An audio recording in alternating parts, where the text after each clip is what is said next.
ইরানের সাথে আলোচনায় অগ্রগতি হওয়ায় হরমুজ প্রণালীতে সামরিক অভিযান প্রজেক্ট ফ্রিডম স্থগিত রাখার ঘোষণা দিয়েছেন মার্কিন প্রেসিডেন্ট ডোনাল্ড ট্রাম্প।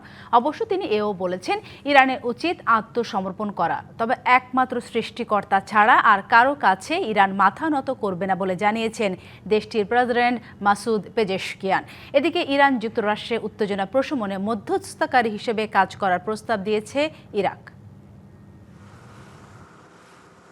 পারস্য উপসাগর উপকূলে যুদ্ধ উত্তেজনায় এবার কিছুটা ভাটার টান। মার্কিন প্রেসিডেন্ট ডোনাল্ড ট্রাম্প জানিয়েছেন, ইরানের সঙ্গে আলোচনায় কিছুটা অগ্রগতি হওয়ায় হরমুজ প্রণালীতে সামরিক অভিযান আপাতত স্থগিত রাখছে ওয়াশিংটন। নিজের সামাজিক যোগাযোগ মাধ্যম ট্রুথ সোশ্যালে এমনটাই জানিয়েছেন তিনি।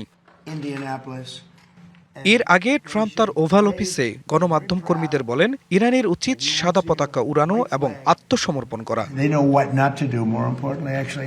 রক্তপাত কারো কাম্য নয়, তাদের একমাত্র পথ হলো আত্মসমর্পণ করা।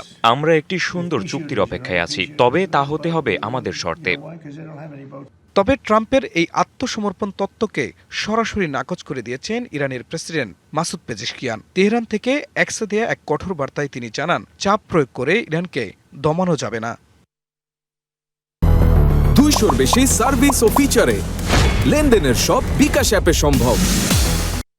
মধ্যপ্রাচ্যের স্থিতিশীলতা রক্ষায় এবার মধ্যস্থতাকারী হিসেবে কাজ করতে প্রস্তাব দিয়েছে ইরাক। দুই চির প্রতিদ্বন্দ্বী দেশের মধ্যে সংকট নিরসনে ইরাক সক্রিয় ভূমিকা রাখতে সক্ষম বলে মনে করছেন দেশটির প্রধানমন্ত্রী আলী আল জাইদি। কূটনীতির টেবিলে দাবার চাল চলছে সমানে। এখন দেখার বিষয় হোয়াইট হাউসের চাপ আর তেহরানের আপোষহীন অবস্থান শেষ পর্যন্ত কোন বিন্দুতে গিয়ে মেলে। খান মোহাম্মদ মুকুল, ডিবিসি নিউজ ডেস্ক।